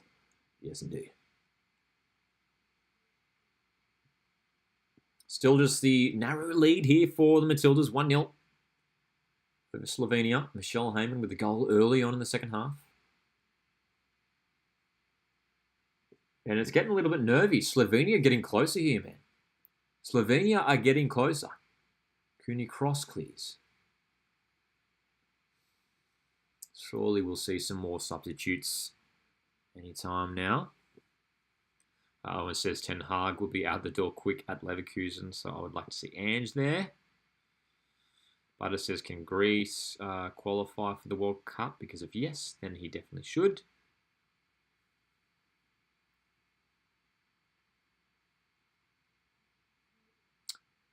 So that's a foul for sure on the card. We are in the final 15 minutes of regulation time here in Perth. 75 minutes played, 1-0. Still just the two subs. We had McNamara and Russo come on earlier. Heyman and Torpy off. And here we go. We're getting some more subs. Courtney Nevins coming on. A few players coming off here for Australia. Looks like Ellie Carpenter's on her way off.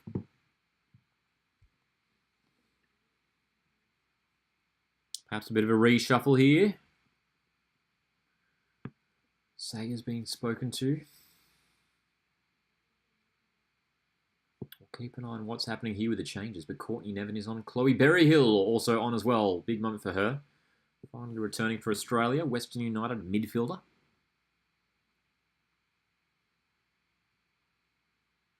So Remy Simpson's off as well as Carpenter. I think it's fair to assume that Charlie Grant will be shifting over to right back. Courtney Nevin at a usual left back position. Courtney Nevin, once again getting an opportunity. Chloe Berryhill, well, looks like she's playing in a central striker position. How about that? Usually see her in a midfield role, but Chloe Berryhill, formerly Chloe Lagazzo, playing as a central striker at the moment. Do you think Australia will score a second goal? Asks Real World Media. I tell you what, we deserve it. I think we do, and I think we will. I think there's plenty of time, so I think it could well happen. But I would rather us keep the clean sheet than score a second. It is just a friendly, but yeah, man, it'd be nice to keep those clean sheets. Cootie cross corner.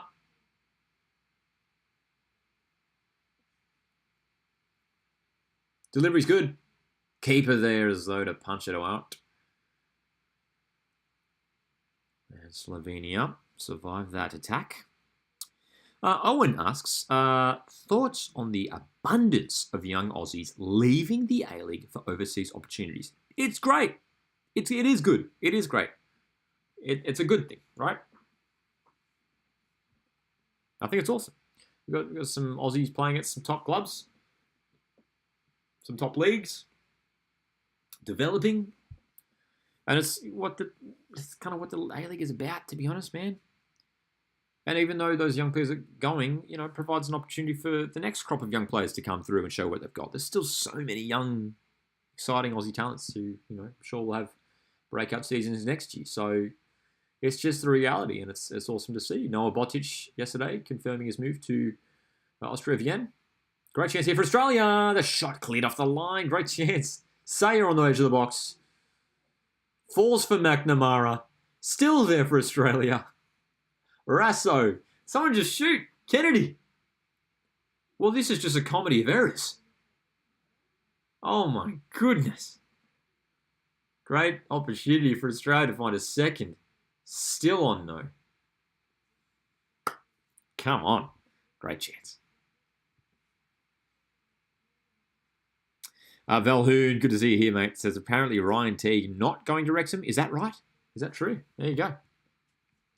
There was some news there was some talk that Ryan Teague might be on his way to Wrexham. A couple of clubs in Belgium apparently interested in Ryan Teague. Wasn't that part of that news as well? We'll see where the soccer midfielder ends up. I'm sure there'll be plenty of interest in him. Top season for victory last campaign, once again. Owen else, do you think Sam Kerr will return to the Matildas? Yes, of course. It's just a matter of time. We're waiting until she is injury-free, fully fit. Obviously a long time away from the game now. Blinker says Sayer has been excellent everywhere but the final third. Yes, really hard-working. Another hard-working game. Hard-working player she is indeed, Amy Sayer.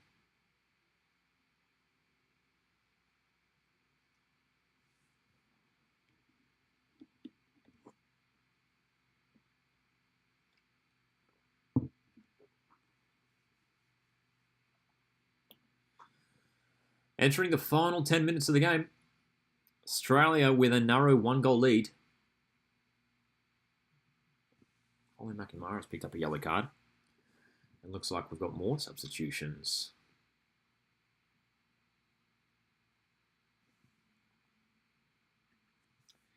Yengi to Aberdeen, says Valahoon. Yep, that's another one we've seen, hey?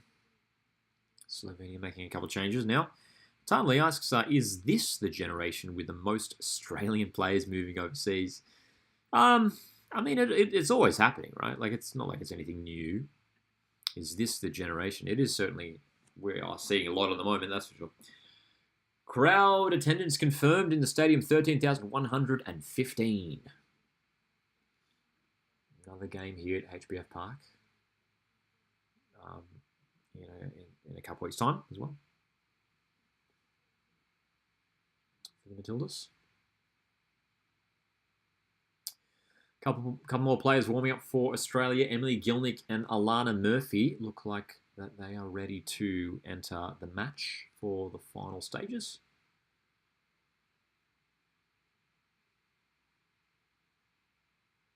Berry Hill wins the foul. You guys are right, though. I mean, there certainly are a lot of Australian players heading overseas at the moment. As we said, Botic to Austria. Daniel Arzani's off to Hungary. What else we got? Zach Sapsford going to Scotland. Nicholas Milanovic to Scotland. Segicic going to Portsmouth. Adamson just the other day announced that he's going to QPR. It's happening a lot. It's great to see, man. It's a good reflection of the A-Leagues. These players are good enough to play at some pretty decent clubs in Europe.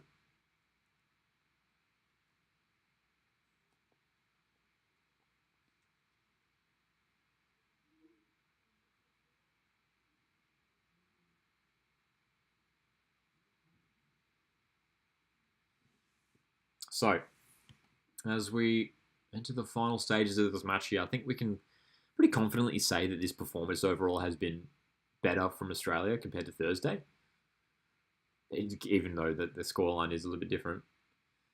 But I'm liking it, man. Still needed to get things clicking a little bit better in the final third, especially. Like, Australia could well have 4 goals tonight, you know.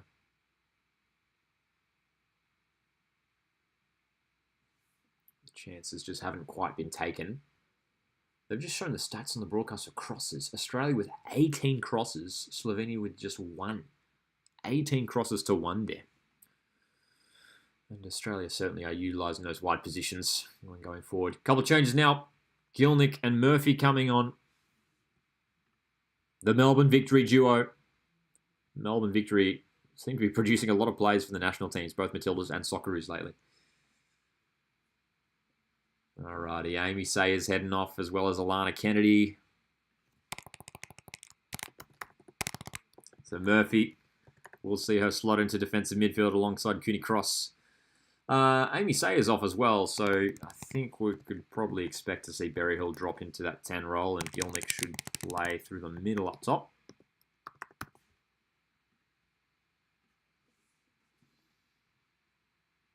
Lana Murphy, back in the Matilda setup once again. Great to see. Top midfielder. McNamara's shot. Oh, that was a good effort, just wide. Holly McNamara, hungry for more goals after scoring a first for Australia on Thursday. Volley goes wide. Nicely taken. Dude, it wasn't far off that. It wasn't far off, eh? Jalen Pearman, Marcus mentioned as well. Yeah, as we were talking about before, the Aussies heading overseas. Jalen Pearman's going to QPR as well, isn't he? Yep. Owen says, I really want another moment in Australian football similar to that 2023 World Cup with packed out stadiums and where everyone forgot about everything else and support the one team we need more of. That, says Owen. Yeah, obviously that was a magical time, wasn't it? The 2023 World Cup. That was I think pretty safe to say, it was a big success, wasn't it? In Australia and New Zealand. And obviously we're hosting the Asian Cup next year. Corner for the Matildas. Berryhill, edge of the box. Slovenia win it. And they're on the break here. Huge chance for Slovenia. They got 4 players streaming forward. Matildas trying to get back. Trying to get numbers behind the ball. Huge chance for Slovenia. Winona Heatley with a crucial challenge. Well, I'll tell you what, man. Claire Hunt, Winona Heatley, superb at the back tonight. They've been very good. They've both of those players, man, have made some crucial interventions tonight. Multiple times. Can't say I'll be watching that one tonight.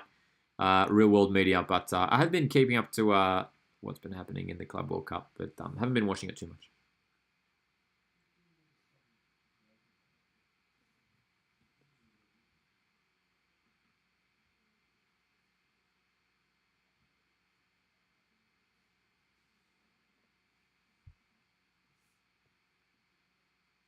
Not long to go. We haven't had too many stoppages as well, so we probably won't get too much injury time.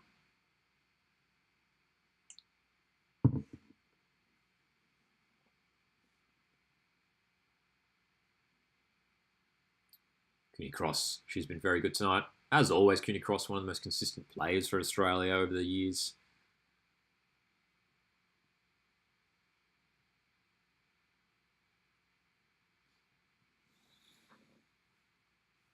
Again, we were talking about it earlier, like which of these Matilda stars are like, which players are absolute locks for Australia's strongest starting 11. And Cooney Cross is now pretty much the first player on the team sheet. She's locked in. For me, Ellie Carpenter's again is the other one there. I do think Tegan Mike is probably Australia's starting goalkeeper going forward. I mean, Mackenzie Arnold's still a very solid option, but Mike was very good on Thursday night as well. And then obviously Sam Kerr and Caitlin Ford when they're back as well. Hayley Rasso probably as well, hey? What competition did you say we are hosting? The Asian Cup, the Women's Asian Cup next year. Very exciting for Australia.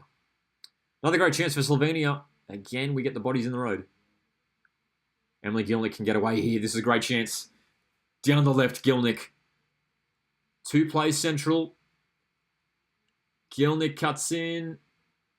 Deflection for a corner. Looks like it's Gilnick who's over on the left there. McNamara through the middle.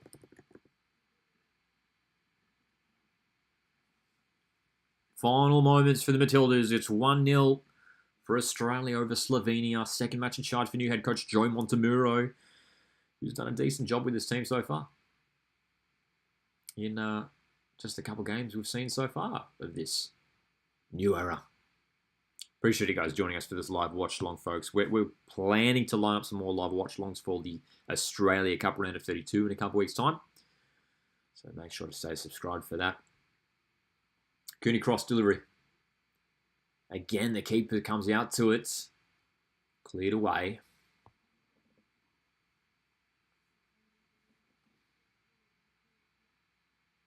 Slovenia, they're really looking to utilise this counter-attack. Even though that corner there, Slovenia had like 2 or 3 players up at halfway.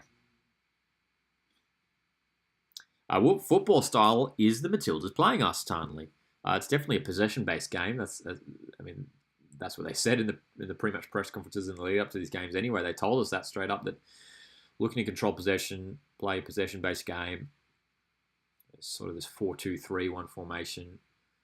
Wide plays, staying wide and high, and it's working out pretty well, I think, for Australia. There's 2 defensive midfielders as well, controlling the ball, playing out from the back. And it's working out pretty well so far, especially defensively. I mean, if we can hold these 2 clean sheets now over these first 2 games, that's very good signs. And just going forward in attack, just need to tighten up a little bit there. But overall, it has been good. They've just shown the shot stats on the broadcast. 13 for Australia, 11 for Slovenia. They have managed and here's a great chance for them again. Arnold saves, follow-up blocked by Heatley. And again, oh my goodness. Crazy scramble at the back.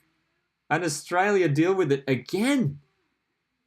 Winona Heatley, arguably player of the match tonight, again with a crucial intervention at the back. Brilliant. Brilliant stuff. Mackenzie Arnold, obviously getting caught at the back, not so brilliant. But Mackenzie Arnold with a save, Heatley with a block, and Australia survive. And we want to hold this clean sheet, man. 4 minutes added on. 4 minutes of injury time. And as this game has worn on, Slovenia have started to create the opportunities. And they've come very close to equalising. Still they push forward, Slovenia. Looking to finally get on the score sheet against Australia. Great chance for them here. Space on the left for Slovenia. Shot hits the post. It's in. Slovenia do equalise. Oh my goodness. Well, it just felt like it was coming. The chances were growing as this game wore on. Slovenia equalise right at the death. Mackenzie Arnold can't believe it. The space opened up at the right there, didn't it? I mean, Charlie Grant, maybe she could have just shifted over that a little bit more to close down the space, and the follow-up is in. Off the post.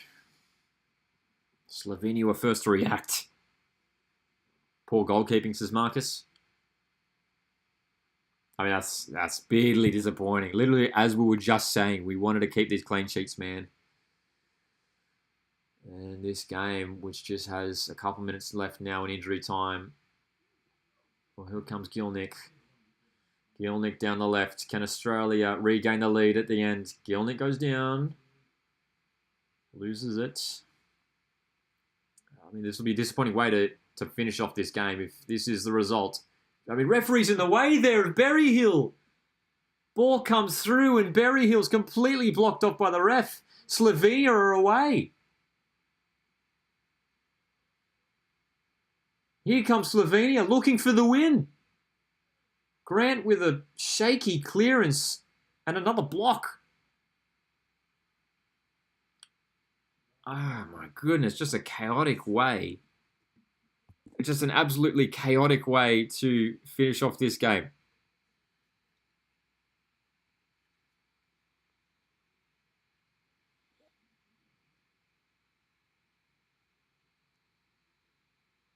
Goodness me.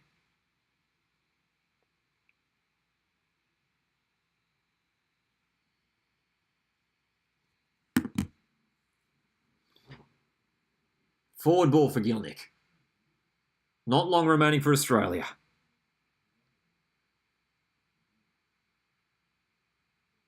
Back for Nevin. Few plays to aim for in the box. That cross from Gilnick, again, just not great. Like, just that final third. We've said it a few times, but now that's really the headline now for this game, is that Australia just not quite clicking in the final third. Like, overall, it's been a good performance. I think the display generally has been good, but again, final third, just not quite there. That will come. That will click. And we are missing a lot of our star players, especially in attack, but we would hope for better. And with 30 seconds to go, Slovenia have a free kick in their attacking half.